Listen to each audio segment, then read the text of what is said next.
தௌபா விரும்பத்தக்க அமல் கிடையாது. நீங்கள் விரும்பினால் செய்யுங்கள், விரும்பவில்லை என்றால் விட்டுவிடுங்கள் என்று சொல்வதற்கு. தௌபா வாஜிப், அது கடமையான ஒரு அமல். யா அய்யுஹல்லதீன ஆமனு, ஈமான் கொண்டவர்களே என்று அழைத்தால் அல்லாஹ் யாரை அழைக்கிறான்? யாரை அழைக்கிறான்? சஹாபாக்களை அழைக்கிறானா? யாரை அழைக்கிறான்? சஹாபாக்கள் முதற்கொண்டு இந்த உலகம் அடையும் வரை யாரெல்லாம் அல்லாஹுவை ரப்பாக, ரசூலை ரசூலாக ஈமான் கொண்டார்களோ அவர்கள் எல்லோரையும் அல்லாஹ் அழைத்து சொல்கிறான், யா அய்யுஹல்லதீன ஆமனு தூபு இலல்லாஹி தௌபத்தன் நசூஹா, அல்லாஹ்விடத்திலே நீங்கள் தௌபாவின் மூலமாக திரும்பி வாருங்கள். எப்படிப்பட்ட தௌபா? தௌபத்தன் நசூஹா, சுத்தமான தௌபா, அது தூய்மையான கலப்படம் இல்லாத தௌபா. அது திரும்பி அந்த பாதையில் செல்லவே மாட்டேன் என்ற உறுதியோடு செய்யப்படக்கூடிய தௌபா அது. இந்த தௌபாவை கொண்டு இடத்திலே வாருங்கள். யா அல்லாஹ் இந்த பாவத்தை மன்னிச்சிரு, இனிமே செய்ய மாட்டேன்னு சொல்லி அடுத்த நாள் அந்த பாவத்தை செய்யக்கூடிய தௌபா அல்ல. அந்த பாதையின் பக்கம் இனிமேல் என்னுடைய பாதம் நடக்காது என்று உறுதியோடு செய்யப்படக்கூடிய தௌபாவை கொண்டு என்னிடத்திலே நீங்கள் திரும்பி வாருங்கள். கண்ணியத்துக்குரியவர்களே, இந்த தௌபாவை நாம் செய்தாக வேண்டும். இதை செய்யாமல் நம்முடைய வாழ்க்கை நகர்ந்தால், அல்லாஹ்விடத்திலே நம்முடைய தௌபா அங்கீகரிக்கப்படவில்லை என்றால், நஷ்டவாளிகள் எம்மை தவிர யாரும் இருக்க முடியாது. என்ன பாவம் செய்தாலும் அல்லாஹ் மன்னிப்பான். உள்ளத்திலே பதிய வைக்க வேண்டிய முதல் விஷயம், நல்ல பதிய வச்சுக் கொள்ளுங்க. என்ன குற்றம் செய்தாலும் அல்லாஹ் மன்னிப்பான். என்ன ஆதாரம்? قل يا عبادي الذين اسرفوا على انفسهم يا عبادي الذين اسرفوا على انفسهم, தங்களுடைய நஃப்ஸுக்கு அநீதம் செய்து வரம்பு மீறிய என் அடியார்களே, பாவிகளை அல்லாஹ் அழைக்கிறான். நஃப்ஸுக்கு மாற்றமாக நடந்தவர்களை அல்லாஹ் அழைக்கிறான். லா தக்னது மிர் ரஹ்மத்தில்லாஹ், லா தக்னது மிர் ரஹ்மத்தில்லாஹ், அல்லாஹ்வுடைய ரஹ்மத்தில் ஒருபோதும் நம்பிக்கை இழந்து விடாதீர்கள். லா தக்னது மிர் ரஹ்மத்தில்லாஹ். நான் கொடிய குற்றத்தை செய்வேன், அல்லாஹ் என்னை மன்னிப்பானா? லா தக்னது மிர் ரஹ்மத்தில்லாஹ். நான் தொழுகைகளை தவற விட்டிருக்கிறேன், அல்லாஹ் என்னை மன்னிப்பானா? லா தக்னது மிர் ரஹ்மத்தில்லாஹ். நான் கொலை செய்தேன், விபச்சாரம் செய்தேன், இன்னும் அல்லாஹ்வால் தடுக்கப்பட்ட எல்லா காரியங்களையும் செய்தேன், எனக்கு இன்னும் வாழ்வதற்கு ஒரு நொடிதான் இந்த பூமியில் இருக்கிறது, என் பாவங்களை அல்லாஹ் மன்னிப்பானா? லா தக்னது மிர் ரஹ்மத்தில்லாஹ். அல்லாஹ்வுடைய அருளில் ஒருபோதும் நம்பிக்கை இழந்து விடாதீர்கள். இன்னல்லாஹ யக்ஃபிருத் துனூப ஜமீஆ, உங்களுடைய எல்லா பாவங்களையும் அல்லாஹ் மன்னிப்பான். யார் மன்னிக்க முடியும் அவனை தவிர என் பாவங்களை? என் தந்தை மன்னிக்க முடியுமா? தாய் மன்னிக்க முடியுமா? என் மனைவி மன்னிக்க முடியுமா? பிள்ளைகள் மன்னிக்க முடியுமா? என் பாவங்களை யார் மன்னிக்க முடியும்? வல்லதீன இதா ஃபஅலு ஃபாஹிஷா அவ் ظلموا انفسهم ذكروا الله فاستغفروا لذنوبهم ومن يغفر الذنوب الا الله. இப்படி குர்ஆன் பேசுகிறது பாருங்கள். யார் அசிங்கமான செயல்களை செய்து, மானக்கேடான காரியங்களை செய்து, தங்களுக்கு தாங்களே அநீதம் இழைத்து அல்லாஹ்விடத்திலே பாவ மன்னிப்பை தேடினார்களோ, அல்லாஹ்வை நினைவு கூர்ந்து وَمَن يَغْفِرُ الذُّنُوبَ إِلَّا اللَّهُ, என்னிடத்திலே ஏந்தப்பட்ட அந்த பாவத்தை என்னை தவிர யார் மன்னிப்பார்கள்? அல்லாஹ் பெருமையோடு கேட்கிறான். அவன் அந்த பெருமைக்கு உரித்தானவன். وَمَن يَغْفِرُ الذُّنُوبَ إِلَّا اللَّهُ, அல்லாஹ்விடத்திலே முறையிடுங்கள் இந்த வார்த்தையை கூறி, யா அல்லாஹ் என் பாவத்தை நீ மன்னித்தே ஆக வேண்டும், உன்னை தவிர எனக்கு வேறு வழி என்ன? நீதான் மன்னிக்க முடியும் இந்த பாவத்தை, உன் வாக்கு அது என்னை மன்னிப்பா என்பது. அல்லாஹ்வுடைய ரசூல் ஸல்லல்லாஹு அலைஹி வஸல்லம் அவர்கள் சொன்னார்கள், நிறைய பேருக்கு இந்த பழக்கமே இல்லை, அல்லாஹ் பாதுகாக்கணும். அவர்களுக்கெல்லாம் ரசூலுல்லாஹி ஸல்லல்லாஹு அலைஹி வஸல்லம் ஒரு பட்டம் சொன்னாங்க, அல் பகீல், கஞ்சர்கள் யார் என்றால், யாருக்கு முன்னால் என் பெயர் உச்சரிக்கப்படுகிறதோ, யார் அதற்கு ஸலவாத்தை கூறவில்லையோ அவர்கள்தான். அல்லாஹ் பாதுகாப்பானார். முஹம்மது ரசூலுல்லாஹ் உள்ளத்திலிருந்து அன்போடும் பாசத்தோடும் சொல்லுங்கள். ஏதோ நாவுகள் அசைக்கக்கூடிய வார்த்தை அல்ல அது. உள்ளத்திலிருந்து அன்போடு எழ வேண்டிய வார்த்தை அது. ஸல்லல்லாஹு அலைஹி வஸல்லம் அவர்கள் சொன்னார்கள், அல்லாஹ் ரப்புல் ஆலமீன் இன்னல்லாஹ அஸ்ஸ வஜல் யப்சுத்து யதஹு பில்லைல் லியதூப முஸ்ஸிஉன் நஹார். அல்லாஹ் ரப்புல் ஆலமீன் இரவில் அவனுடைய கரத்தை விரித்து வைக்கிறான், பகலில் அடியார்கள் செய்த பாவங்களை மன்னிப்பதற்காக. அல்லாஹ் பகலில் தன்னுடைய கரத்தை விரித்து வைக்கிறான், இரவில் அடியார்கள் செய்த பாவங்களை மன்னிப்பதற்காக. எதுவரை? ஹத்தா தத்லு அஷ்ஷம்சு மின் மக்ரிபிஹா, மேற்கிலிருந்து சூரியன் உதயமாகும் வரை. என்ன அர்த்தம் அப்படின்னா?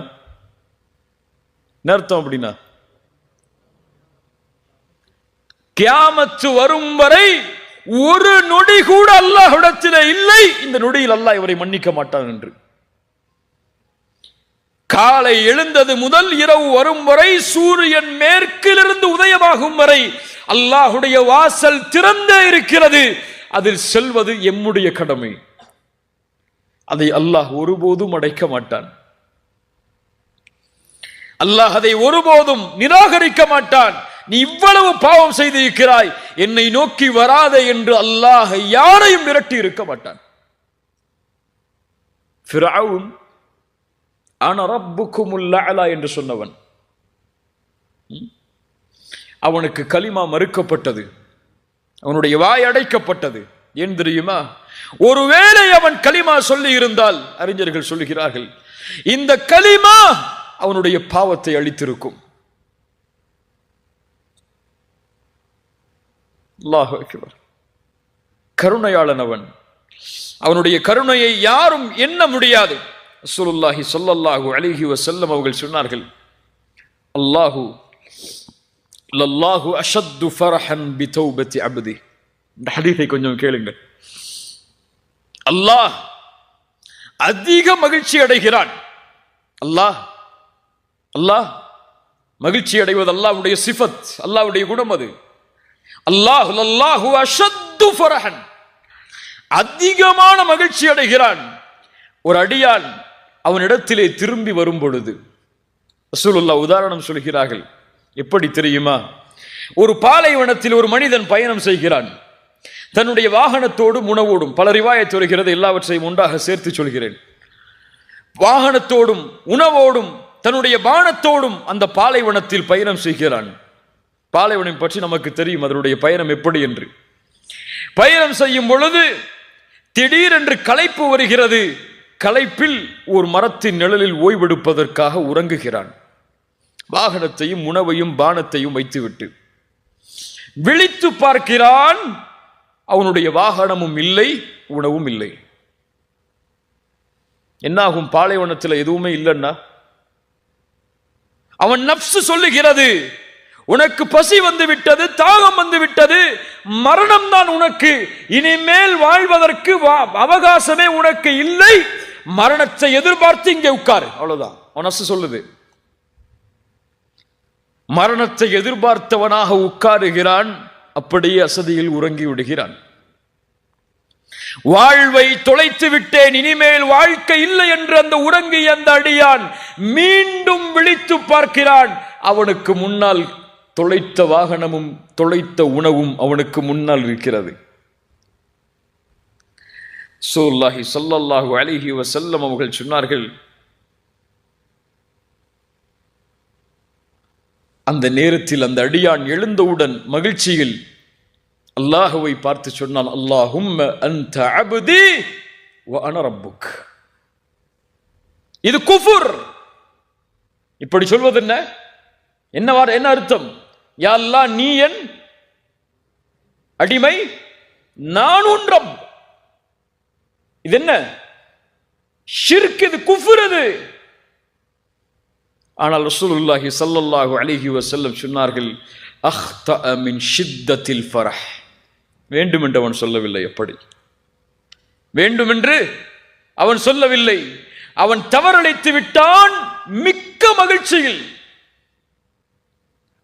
வாழ்வு கிடைத்திருக்கிறது மீண்டும் வாழ்வதற்கு என்ற ஒரு மகிழ்ச்சியில், மிக்க மகிழ்ச்சியில் வார்த்தையில் தவறளித்து விட்டால் எப்படி தொலைத்த உணவும் தொலைத்த வாகனமும் வாழ்வு இல்லை என்று மீண்டும் கிடைத்ததோ, இவன் அடையக்கூடிய மகிழ்ச்சியை விட தன்னை விட்டு சென்ற அடியான் மீண்டும் தன்னை நோக்கி வரும் பொழுது இவன் அடையக்கூடிய ஆனந்தத்தை விட அல்லாஹ் மகிழ்ச்சி அடைகிறான். அல்லாஹு அக்பர். அல்லாஹுடைய நேசம் உள்ளத்தில் இருந்தால் இந்த ஹதீஸ் எல்லாம் உள்ளத்திலே அப்படியே அன்போடு இறங்கும்.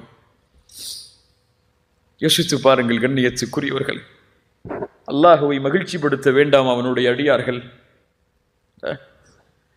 என் மனைவியை மகிழ்ச்சிப்படுத்துவதற்காக நான் எதையெல்லாம் செய்கிறேன், என் பிள்ளைகளை மகிழ்ச்சிப்படுத்துவதற்காக நான் எதையெல்லாம் செய்கிறேன். ஆனால் அல்லாஹ் ரப்புல் ஆலமீனை மகிழ்ச்சிப்படுத்துவதற்கு நான் என்ன செய்ய வேண்டும்? கோடிகளை கொட்ட வேண்டுமா? தேவையில்லை. என்ன செய்ய வேண்டும்? என் நேரங்கள் வாழ்க்கை அனைத்தையும் பள்ளியிலே கழிக்க வேண்டுமா? தேவையில்லை. அல்லாஹ் அப்படி எதிர்பார்க்கவில்லை.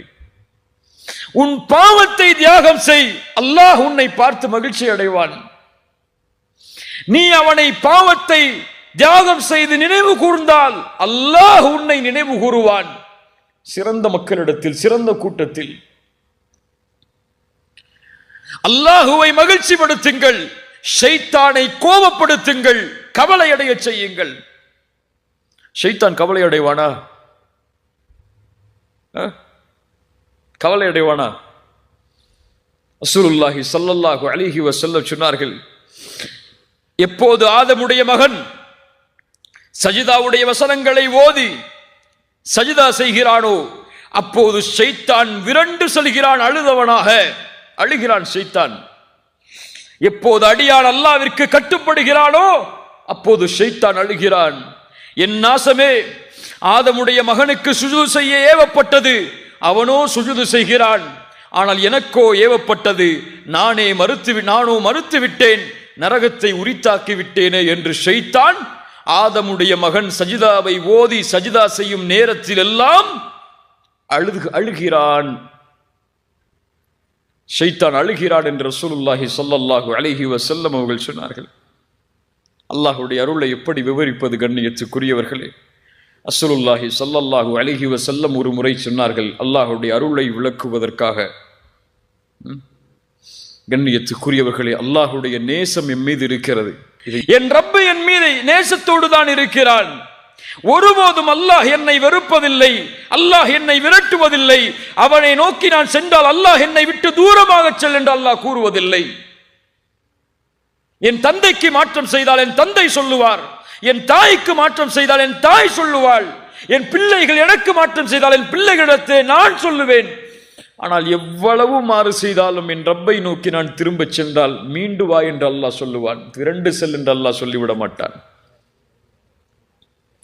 ரசூலுல்லாஹி ஸல்லல்லாஹு அலைஹி வஸல்லம் அவர்களுடைய சபையில் நபித்தோழர்கள் மத்தியில் ஒரு பெண் வருகிறார்கள். யா ரசூலல்லாஹ், என் குழந்தையை காணவில்லை இந்த போர்க்களத்தில்.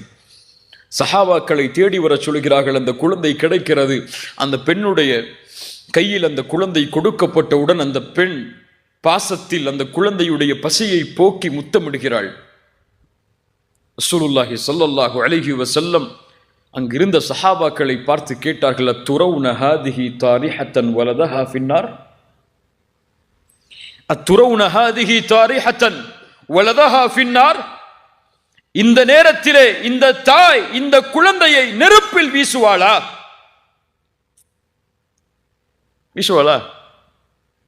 சஹாபாக்கள் சொன்னார்கள், யா ரசூலல்லாஹ், எப்படி அந்த குழந்தையை தாய் நெருப்பில் வீசுவாள்? தான் பெற்றெடுத்த குழந்தை எப்படி வீசுவாள்?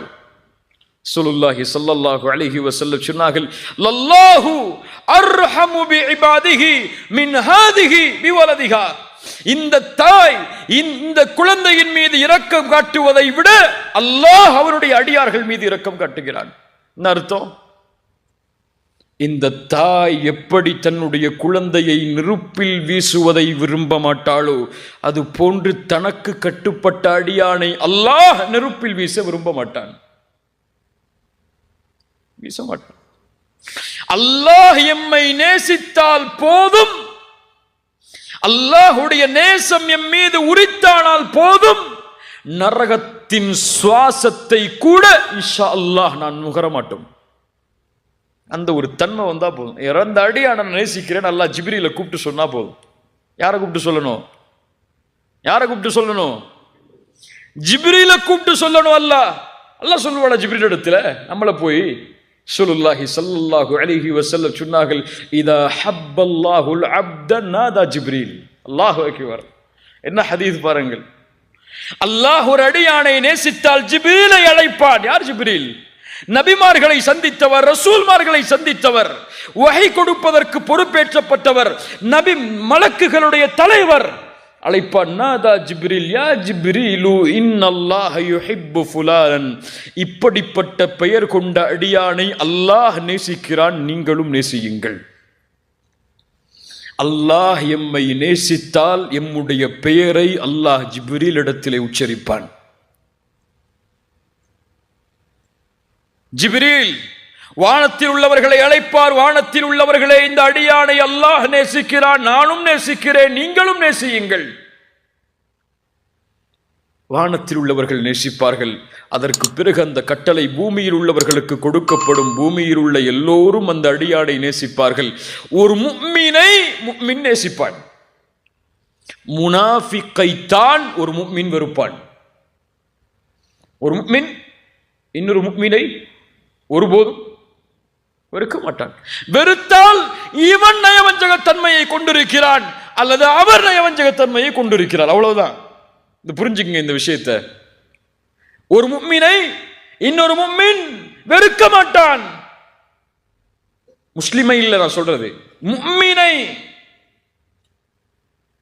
ஒரு முஃமினை நான் வெறுக்கிறேன் என்றால் அவனிடத்திலே குறை இல்லை, என் கல்விலே உள்ள ஈமானில் குறை இருக்கிறது. அல்லாஹ் பாதுகாப்பானாக. சுப்ஹானல்லாஹ். கண்ணியத்துக்குரியவர்களே, அல்லாஹ் ரப்புல் ஆலமீன் எதையும் மன்னிப்பான், எதையும் மன்னிப்பான். இன்னொரு ஹதீஸை கேளுங்கள். ஸல்லல்லாஹு ஸல்லல்லாஹு அலைஹி வஸல்லம் சொன்னார்கள், ஒரு மனிதன் இறக்கக்கூடிய தருவாயில் தன்னுடைய பிள்ளைகளை அழைத்து வசியத் செய்தான். என்ன வசியத்? அழைத்தான், பிள்ளைகளே, இந்த உலகத்தில் நான் எல்லை கடந்த பாவங்களை எல்லாம் செய்திருக்கிறேன். ஒருவேளை அல்லாஹ் என்னை எழுப்பி தண்டித்தால் அதையெல்லாம் என்னால் தாங்க முடியாது. நான் இறந்ததற்கு பிறகு என்னை எரித்து சாம்பலாக்கி பாதியை கடலிலே தூவுங்கள், பாதியை காற்றிலே தூவுங்கள். அதுபோல் பிள்ளைகளும் அந்த தந்தையுடைய வசியத்தை ஏற்று இறந்ததற்கு பிறகு அவர் எரித்து சாம்பலாக்கி பாதியை காற்றிலே, பாதியை எங்கே கரைத்தார்கள்? கடலிலே கரைத்தார்கள். அல்லாஹ் ரப்புல் ஆலமீன் அவரை ஒன்று கூட்டினான். அல்லாஹ் கேட்டான், லிம ஃபஅல்த ஹாதா, லிம ஃபஅல்த, ஏன் செய்தாய் இதை? அவர் சொன்னார் ஒரே வார்த்தை தான், ஹஷ்யதக யா ரப், ஹஷ்யதக யா ரப். உன் பயம் யா அல்லாஹ், உன் அச்சம் யா அல்லாஹ், உன் அச்சம் என் உள்ளத்தை சூழ்ந்தது யா அல்லாஹ். நீ என்னை எழுப்பி தண்டித்தால் என் நிலைமை என்ன என்ற ஒரு கேள்வி வந்தது யா அல்லாஹ், செய்து விட்டேன். அறிஞர்களில் சிலர் இந்த ஹதீஸுக்கு விளக்கம் சொல்லும் பொழுது, இவர் செய்த இந்த காரியம் குஃபுர். குஃப்ரா இல்லையா? அல்லாஹ் என்னை எழுப்ப மாட்டான் என்று ஒருவர் நினைத்தால் அவன் யார்? காஃபிர்.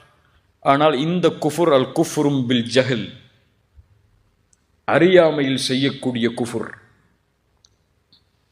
இப்படிப்பட்ட அடியானை அல்லாஹ் என்ன செய்தான்? ரசூலுல்லாஹ் சொன்னார்கள், ஃபகஃபர லஹு, அல்லாஹ் அவனை மன்னித்தான். அல்லாஹ் மன்னிக்க நாடினால் அவன் பாவத்தை எல்லாம் பார்க்க மாட்டான். என்ன செஞ்சேன்னா அல்லாஹ் பார்த்துட்டு இருக்க மாட்டான். இந்த பாவத்துக்கு இதை செஞ்சியா, இந்த பாவத்துக்கு இதை செஞ்சிய, அப்படி செஞ்சிய, அங்க உட்கார்ந்து செஞ்சிய, அப்படிப்பட்ட சூழ்நிலை செஞ்சிய, அவ்வளவு கண்ணியம் கொடுக்கப்பட்டதுக்கு பிறகு செஞ்சிய, இவ்வளவு நியமத்தை தந்ததுக்கு பிறகு செஞ்சிய, செஞ்சிட்டியா, தௌபா செஞ்சியா, அவ்வளவுதான் முடிஞ்சு. யா அல்லாஹ், இனிமேல் இதை செய்ய மாட்டேன், உன்னுடைய பாதையில் வருகிறேன், இனிமேல் இதன் பக்கம் மீள மாட்டேன், என்னை மன்னித்து விடு யா அல்லாஹ். அல்லாஹ் மன்னிப்பானா? மன்னிப்பான். அதே பாவத்தை மீண்டும் செய்கிறான், அல்லாஹ் மன்னிப்பானா? மன்னிப்பான். மன்னிப்பான். அதே பாவத்தை மீண்டும் செய்கிறான், அல்லாஹ் மன்னிப்பானா? மன்னிப்பான். எப்படி புரிஞ்சிடக்கூடாது? பாவம் செஞ்சு தௌபா செஞ்சுக்கலான்னு புரிஞ்சுக்க கூடாது. ஃபஜ்ரை விட்டுட்டு நம்ம அடுத்தடுத்து தௌபா செஞ்சுக்கலான்னு விட்டுடக்கூடாது. இதால தௌபா செஞ்சுட்டு வாரத்துக்கு ஜும்மால போய் மக்கால போய் ஒரு தவாஃப் செஞ்சா முடிஞ்சிடணும் நினைச்சிடக்கூடாது. உள்ளத்திலே உறுதியேற்று இனிமேல் செய்ய மாட்டேன் என்று அவன் உறுதியேற்றதற்கு பிறகும் மீண்டும் அவனை மீறி ஷைத்தானுக்கு கட்டுப்பட்டு செய்கிறான் என்றால் அல்லாஹ் மன்னிப்பான். இப்னு மஸ்ஊத் இடத்திலே இப்னு அப்பாஸ் இப்னு மஸ்ஊத் ரெண்டில் ஒரு நபித்தோழர், ஞாபகம் இல்லை, அவரிடத்தில் ஒரு மனிதர் வந்து கேட்கிறார், நான் கொலை செய்தேன், அல்லாஹ் என்னை மன்னிப்பானா? மஸ்ஊத் சொன்னார்கள், அல்லாஹ் உன்னை மன்னிப்பான். இன்னொரு மனிதர் கேட்டார், நான் கொலை செய்தால் அல்லாஹ் என்னை மன்னிப்பாடா? அல்லாஹ் உன்னை மன்னிக்க மாட்டான், அல்லாஹ் உன்னை மன்னிக்க மாட்டான் என்று சொன்னார்கள். என்ன அர்த்தம்? கேட்டார்கள், என்ன விளக்கம்? அந்த கொலை செய்தேன் என்று வந்து நின்றவர் கொலை செய்து விட்டு தன்னை அல்லாஹ்விடத்திலே திரும்ப வேண்டும் என்று வந்து கேட்டார். ஆனால் இப்போது கேட்டவர் இனிமேல் கொலை செய்ய போகிறேன், என்னை அல்லாஹ் மன்னிப்பாடா என்று கேட்கிறார். சுப்ஹானல்லாஹ். சஹாபாக்களுடைய புரிதல் அது. கண்ணியத்துக்குரியவர்களே, அல்லாஹ் ரப்புல் ஆலமீன் நம்முடைய பாவங்களை மன்னிக்க வேண்டும். அல்லாஹ் நம்முடைய பாவங்களை மன்னிக்காமல் நம்முடைய மரணம் எம்மை வந்தடைந்து விட்டால் அவர்களை விட நஷ்டவாளிகள் யாரும் கிடையாது. ஒன்றை புரிந்து கொள்வோம், இறுதியாக இதை கூறி முடிக்கிறேன். அடிக்கடி கூறுவதுதான் எல்லா உரைகளிலும், பாவங்கள் மன்னிக்கப்படாமல் யாரும் சொர்க்கம் சென்று விட முடியாது. நம்முடைய பாவங்களின் மூட்டைகள் எவ்வளவு இருந்தாலும் அந்த மூட்டையில் கடுகளவு இருக்கக்கூடிய கடைசி பாவமும் மன்னிக்கப்படாத வரை அந்த அடியான் சொர்க்கம் செல்ல முடியாது. மூணாவது பதிய வச்சுக்கொள்ளணும். இத அந்த பாவம் மன்னிக்கப்பட்டால் தான் சொர்க்கம்.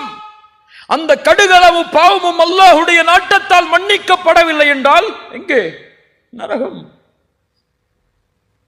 அல்லாஹ் ஒரு பாவம் செய்த ஒரு முஃமினை அழைப்பான் மறுமையில், இவனை மன்னிக்க வேண்டும் அல்லாஹ், இவன் சொர்க்கம் செல்லுவதற்கு முன்னால். ஏன்? சொர்க்கம் சுத்தமானவர்கள் வாழக்கூடிய பூமி. அங்கே பாவத்தை சுமந்தா சுத்தமானவன் வாழ முடியாது. சுத்தமாக்கிதான் சொர்க்கம். ஒன்று மன்னிப்பான் அல்லாஹ், அல்லது நரகத்திலே அதற்கு தண்டனையை கொடுத்து அல்லாஹ் அங்கே அனுப்புவான்.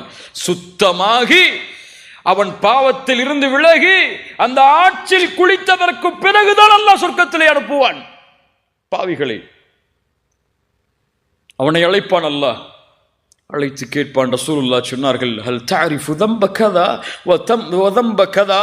அந்த அடியானை பார்த்து கேட்பான், இந்த பாவம் நினைவிருக்கிறதா உனக்கு? ரசூலுல்லாஹ் சொன்னார்கள், மஹ்ஷரில் அவனுக்கும் அல்லாஹ்விற்கும் இடையே ஒரு திரை போடப்படும். அங்கே நடப்பது யாரும் பார்க்க முடியாது. அந்த அடியானிடத்தில் அல்லாஹ் பேசுவான், நீ இந்த பாவம் செய்தாயே, உனக்கு நினைவிருக்கிறதா? அவன் சொல்லுவான், யா அல்லாஹ் அறியும், அல்லாஹ் அறிந்திருக்கிறேன். இந்த பாவம் செய்தாயே நினைவிருக்கிறதா? யா அல்லாஹ் அறிந்திருக்கிறேன். யா அல்லாஹ் இந்த பாவம் செய்தாயே என்று அல்லாஹ் அடுக்கிக் கொண்டே போவான். அவன் நினைத்துக் கொள்வான், அல்லாஹ் என்னை விசாரிக்க ஆரம்பித்து விட்டான், இனிமேல் என்னால் தப்பிக்க முடியாது என்று சொன்னார்கள்.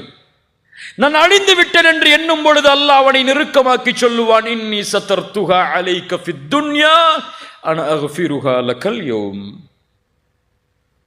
இந்த பாவத்தை எல்லாம் உலகத்தில் நான் மறைத்தேன். நல்லா புரியணும். நாலாவது விஷயம், நான் மறைத்தேன்.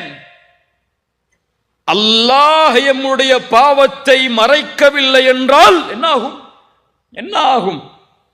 குடும்பத்திலேயே கண்ணியம் இருக்காது. உண்மையா இல்லையா?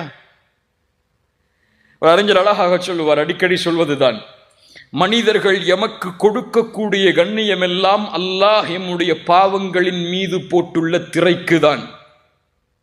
நல்லா புரியுங்க, அழகான வார்த்தை. மனிதர்கள் எமக்கு கண்ணியம் கொடுப்பதெல்லாம் அல்லாஹ் எம்முடைய பாவங்களின் மீது போட்டுள்ள திரைக்குதான். எப்போது அல்லாஹ் அந்த திரையை நீக்கி விடுவானோ போச்சு எல்லா கண்ணியமும். நாடியவர்களை கண்ணியப்படுத்துவான், நாடியவர்களை இழிவுபடுத்துவான். அந்த அடியானை அல்லாஹ் நெருக்கமாக்கி சொல்லுவான், இந்த உலகத்திலே இந்த பாவங்களை நான் மறைத்தேன், இங்கும் மறைத்திருக்கிறேன். அன அஃபிருஹா லக்கல் யௌம், இந்த நேரத்திலே அதை நான் மன்னிக்கிறேன் செல். அப்படி மன்னித்தால்தான் சொர்க்கம்.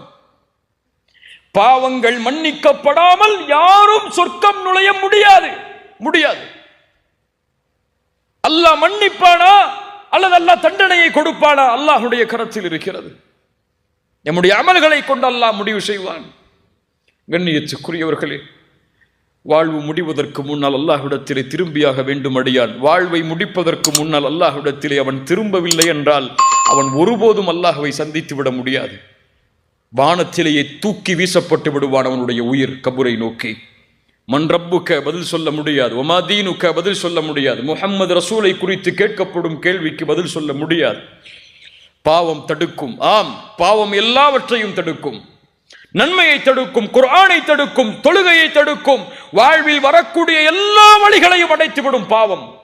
எப்போது ஒரு அடியான் பாவத்தில் இருந்து விலகி அல்லாஹ்வை நோக்கி செல்கிறானோ அவனுடைய எல்லா வாசலும் உடைக்கப்படும். அவன் செல்லக்கூடிய வழியில் ஒன்றை செய்கிறீர்கள், தடை வருகிறது என்றால் முதலாவது நினையுங்கள், என் பாவம் அதற்கு தடையா? எதற்கு நான் தௌபா செய்யாமல் இருக்கிறேன்? ஏன் அல்லாஹ் எனக்கு சிரமத்தை கொடுக்கிறான்? யோசிக்க வேண்டிய முதல் கேள்வி அது. கண்ணியத்துக்குரியவர்கள், இந்த ரமதான் வருகிறது. ரமதானில் தௌபா செய்யலாம், ரமதானில் பாவ மன்னிப்பை தேடலாம், ரமதானில் தொழுகலாம், ரமதானில் குர்ஆனை ஓதலாம், ரமதானில் அல்லாஹ்விடத்தில் நெருங்கலாம் என்று எண்ணி ரமதானை நோக்கி எதிர்பார்ப்பவர்கள் அல்லாஹ்வை அஞ்சிக் கொள்ளட்டும். ரமதான் எம்மை அடையும் என்பதற்கு எமக்கு எந்த உத்தரவாதமும் கிடையாது. நாம் எழுதி வைத்த சொத்தல்ல அது. அல்லாஹ் நாடினால் ரமதான், அல்லாஹ் நாடவில்லை என்றால் சென்ற வருடம் இருந்து இந்த வருடம் ரமதானில் இல்லாதவர்களை போன்றுதான் நம் நிலைமையும். தௌபா செய்வதற்கு ரமதான் தேவையில்லை, தௌபா செய்வதற்கு இந்த நொடிதான் தேவை. இந்த நொடியில் திரும்பினால் அல்லாஹ் எம்மை முன்னேற்றுவான். வணக்க வழிபாடுகளில் அல்லாஹ் முன்னேற்றுவான். இந்த உலக வாழ்வில் கண்ணியத்தை அல்லாஹ் தருவான், வெற்றியை அல்லாஹ் தருவான். செல்லும் இடமெல்லாம் வாழ்வில் அவனுக்கு கஷ்டங்களும் சிரமமும் இருந்தாலும் அவனுடைய வாழ்வை அல்லாஹ் மகிழ்ச்சி படுத்துவான். எப்போது பாவங்களில் தொடர்கிறானோ வமன் அஅரத அன் திக்ரி ஃபஇன்ன லஹு மஈஷத்தன் தன்கா, அவனுக்கு நெருக்கடியான வாழ்க்கை தான் இந்த உலகம் முழுவதும். அல்லாஹ் பாதுகாப்பானாக. அல்லாஹ் ரமதானுக்கு முன்னால் அல்லாஹ்விடத்தில் திரும்பிய நிலையில் ரமதானை அடையக்கூடிய வாய்ப்பை அல்லாஹ் எமக்கு தருவானாக. யார் தௌபாவோடு ரமதானை வரவேற்றார்களோ அவர்கள் ரமதானை கண்ணியப்படுத்தியவர்கள். யார் பாவத்தோடே ரமதானில் நுழைகிறார்களோ அவர்கள் ரமதானை ஒருபோதும் கண்ணியப்படுத்த முடியாது. ரசூலுல்லாஹ் சொன்னார்கள், யார் ரமதானை அடைந்தும் அவர்களுடைய பாவங்கள் மன்னிக்கப்படாமல் ரமதான் அவர்களை விட்டு கடந்து செல்கிறதோ அவன் நாசமாகுவான். எத்துணை சாபங்கள் பழைய ரமதானில் எம் மீது ரசூலுல்லாஹுடைய இந்த வார்த்தைகள் விழுந்ததோ அல்லாஹ் அறிவான். படி விழுந்திருந்தாலும் லா தக்கனத்து மிர் ரஹ்மத்தில்லாஹ், ஏதோ ஒரு வாய்ப்பு உங்களுக்கு முன்னால் இருக்கிறது. மரணத்திற்கு முன்னால் தௌபாவை நோக்கி விரையுங்கள். குல் யா இபாதியல்லதீன அஸ்ரஃபு அலா அன்ஃபுஸிஹிம் லா தக்கனத்து மிர் ரஹ்மத்தில்லாஹ் இன்னல்லாஹ யக்ஃபிரு துனூப ஜமீஆ இன்னஹு ஹுவல் கஃபூருர் ரஹீம் வ அனீபு இலா ரப்பிக்கும் وأسلموا له من قبل أن يأتيكم العذاب ثم لا تنصرون واتبعوا أحسن ما أنزل إليكم من قبل أن يأتيكم العذاب بغتة. திரும்பி வாருங்கள், அல்லாஹ்விடத்தில் உங்களை ஒப்படையுங்கள், அல்லாஹ்வுடைய குர்ஆனை பின்பற்றுங்கள். திடீரென்று உங்களுக்கு அல்லாஹ்வுடைய வேதனை வருவதற்கு முன்னால், திடீரென்று மரணம் உங்களை தொடர்வதற்கு முன்னால், திடீரென்று மலக்குல் மௌத் உங்களுக்கு முன்னால் காட்சி தருவதற்கு முன்னால். இங்க அப்பாயின்மெண்ட் எல்லாம் கிடையாது. எப்போ வருவார் எப்போ வரமாட்டார்லாம் தெரியாது. அது இரவுடைய நேரமாக இருக்கலாம், பகலுடைய நேரமாக இருக்கலாம், உங்கள் மனைவி இருக்கலாம், குழந்தைகள் இருக்கலாம். யார் இருந்தாலும் எதை பற்றியும் அவருக்கு கவலை இல்லை. வருவார், ஒன்று ரஹ்மத்துடைய தோற்றத்தில் அல்லது அதாபுடைய தோற்றத்தில். அவரை உங்களுடைய பார்வை பார்ப்பதற்கு முன்னால் அல்லாஹுவை பார்க்க வேண்டும் என்ற எண்ணத்தில் தௌபாவை நோக்கி விரையுங்கள். இந்த வசியத்தை முதலாவதாக எனக்கும் பிறகு உங்களுக்கும் ஆக்கிக் கொள்கிறேன். அல்லாஹ் ரப்புல் ஆலமீன் பாவங்களிலிருந்து வெளியே வருவதற்கு அல்லாஹ் எமக்கு உதவி செய்வானாக. வெளியே வந்த பாவங்களை மீண்டும் தொடராமல் இருப்பதற்கு அல்லாஹ் எமக்கு உறுதியை தருவானாக. ரமதானை கண்ணியத்தோடு வரவேற்பதற்கு அல்லாஹ் ரப்புல் ஆலமீன் எனக்கும் உங்களுக்கும் அருள் செய்வானாக.